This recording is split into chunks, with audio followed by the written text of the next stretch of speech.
Hey there, it's Rick from Rick's Knives. I just wanted to do another video here real quick. I've kind of been looking online and trying to gather a lot of information about knife making and grinding and bevels, and if you're like me, when you started this whole thing, you're after as much information as you can from people who are doing it right. And everybody that I see that I'm impressed with has a big grinder. They have a 2x72. I don't have one. I'd like to be able to afford one. I can't at this time. I think I would like one eventually, but this is kind of a part-time thing for me. I'm selling knives, obviously, like a lot of us are, and having fun for the most part. So I can't see dropping $2,000 or more on something that may not pay for itself. So I asked myself, what kind of product am I putting out with the tools that I have available to me? And other than a 2x72 making it more efficient, maybe cleaner, for sure faster, cooler, those kinds of things, I for sure. If I was a higher production guy, and then I would absolutely drop the ball and spend a couple $1,000s and get one. So today, what I want to do is show you the kind of stuff that I'm putting out a little bit.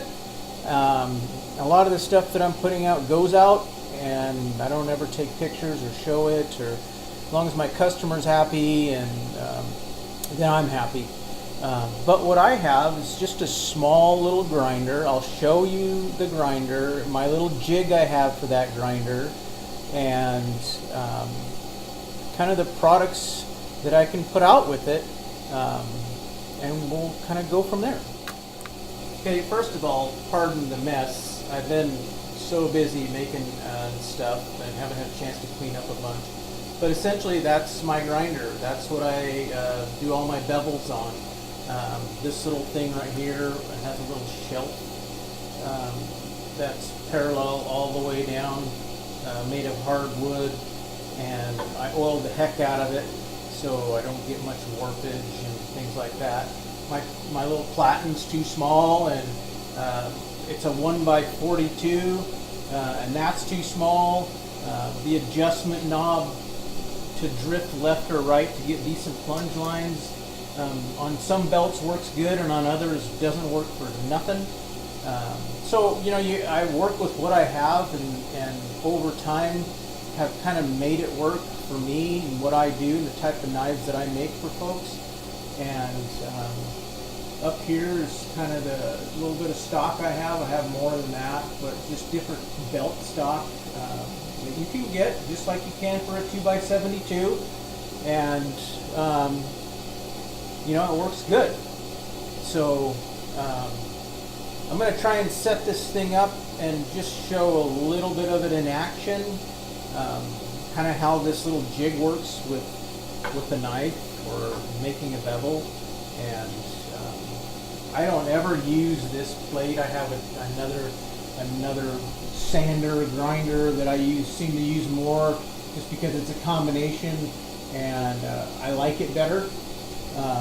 And this one's a different size, bigger wheel, that I just don't bother buying sandpaper for. I think I've used that down to its nubbins, and when it's done, I just stopped using it.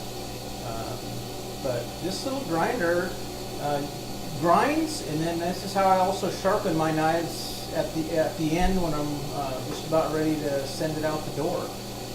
So let me set this up and show you a little bit of grinding. So first, let me just kind of show you how I set things up, at least for my bevels.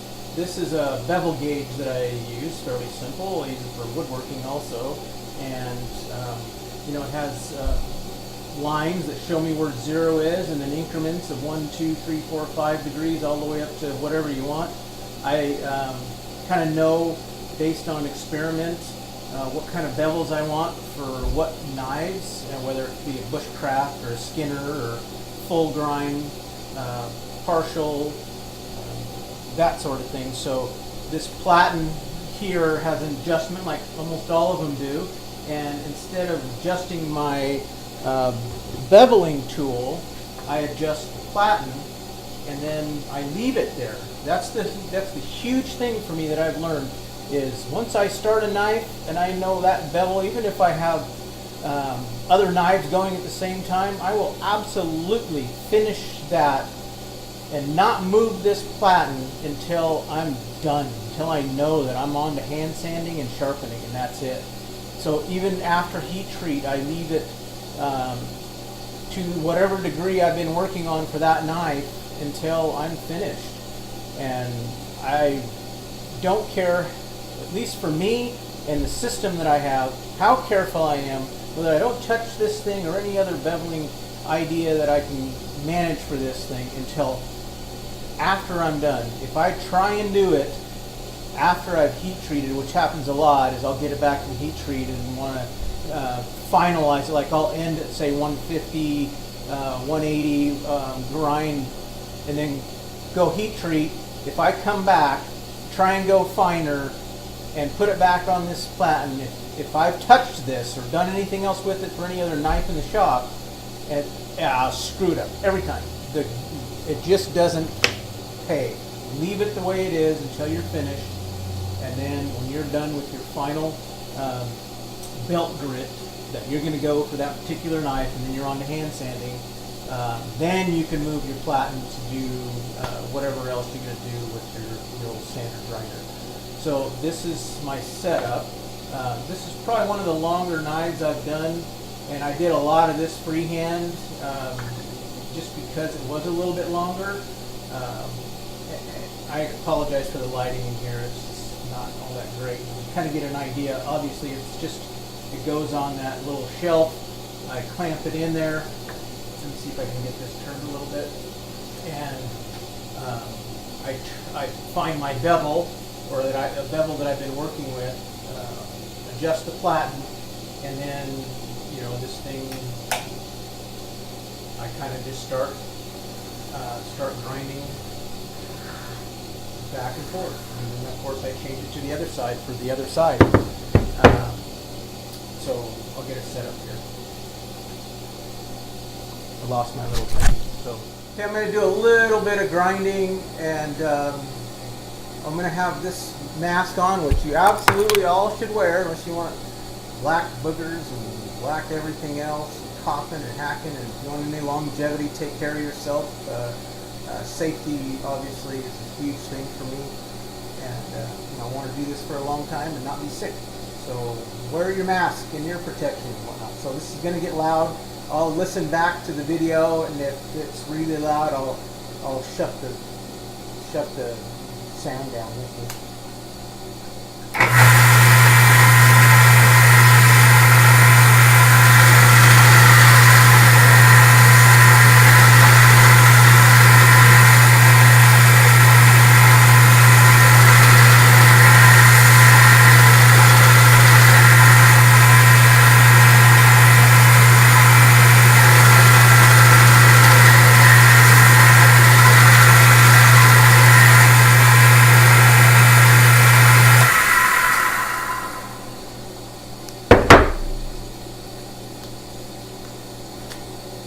So I'm not going to do a whole lot of grinding on film.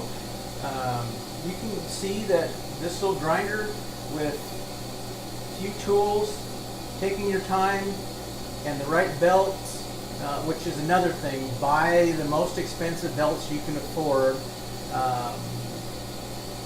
and you absolutely never go wrong with that.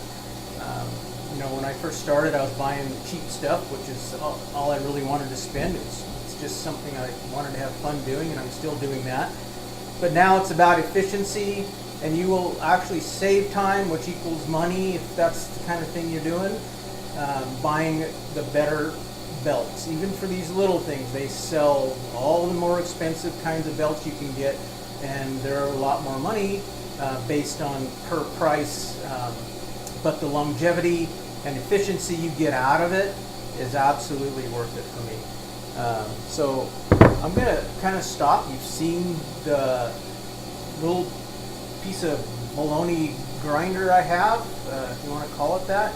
I just recently ordered the Grizzly 1015 2x72. I'm hoping that you know, I've gotten busier and it's kind of mostly paid for itself, so I truly am not out any money. And, you know, I just kind of want a bigger grinder, and it's been a long time, and this thing's put out some really good products. I'm going to stop the video here in a second, and then I'll show a couple of knives or samples of what I've been putting out with this little thing, and a lot of hand sanding and hard work. Okay. So essentially it's going to be a short and sweet video, and that's just about it. I really kind of wanted to put some product out there as it relates to what the little guy like me and a lot of us out there just starting can do with, man, I have seen absolute beautiful quality come out of hand sanding and file work. I'm lazy. I don't even have a file jig. I have files, and I have filed some knives, as you know, when I put them on my little sanding jig, but for the most part, man, these guys are in an apartment. You can start building knives quietly in a hobby room, in a downstairs, in a building, everything by hand. Man, you just got to want to do it. So don't sit there looking at all this other people's stuff and think it's going to cost me so much money. You can go down to Home Depot, Lowe's, any other little store, a few pieces of timber, build yourself a file jig and get to filing. You know, get blisters on your fingers. You know, work 45 minutes to an hour or two and then stop and walk away. You know, watch more videos. Get a little bit of 5-minute epoxy and some pin stock and throw a knife together. That's what's going to make you understand what you might want to spend money on if it comes to that. I didn't want to spend and don't want to spend $2,000 on what I'm still considering is a side thing / hobby. You know, I'm in love with making knives. I really like doing it. I'm not going to stop. And you know, who knows? Maybe I will eventually get a bigger grinder. But for right now, that thing that I just showed has served me well, and I appreciate that tool. It hasn't failed, and with some adjustments and thought process, you can put out some decent product. So this knife, I don't know if this is going to show, is one I just finished. It's going to go out the door. And so, you know, once you kind of get the initial bevel and whatnot down, then you know, sit down, stand up, go through a bunch of sandpaper, and you know, get it smooth. And so that's another one. This is a failed project, but I wanted to mostly show it because you know, I was fairly pleased with, you know, the grind I got out of that little grinder. And well, of course the light's not going to show very good, but anyway, I got decent plunge lines. I didn't line these two up that great, so I had to restart this particular knife, and that's been, you know, quite some time ago. And now at some point I'll probably take these scales off and use the blade and put different scales on, and it'll go out maybe to someone else, who knows. But this just did not work out that good, other than it's still a really good knife. It tempered well, it tested well, Rockwell tested well, and so you know, it's not garbage. So I'm just not satisfied with how those things lined up, and so that's, other than, you know, a good grind and a decent knife, that's going to stay on the shelf. I have a couple. One I just showed you on the grinder. This is a small little kitchen knife I'm working on. They're this color because they came out of heat treat. I haven't quite sanded them all up yet. A little Skinner. I apologize once again for the lighting, and I don't have the best equipment, but you know, you kind of get the idea of what you can do. You know, this was all hand filed work, so it's not just what, you know, about the grinder. It's you know, about what you can do off the grinder too. Make the grinder your tool that you get the hogging and the, you know, not your finesse tool initially, but your essential shape you want, and then sit down with a block and some sandpaper and some lubricant and sand the heck out of it. And so I'll probably just post this little last section here, some pictures of knife sheath combinations, so it's not just about the grinder you have, it's about a lot of other things besides the grinder.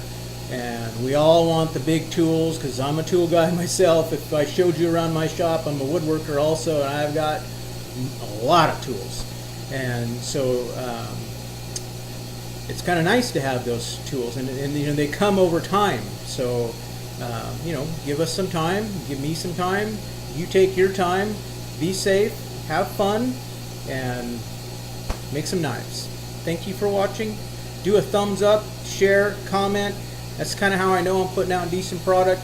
And subscribe if you like my channel. I appreciate it. Thanks a bunch.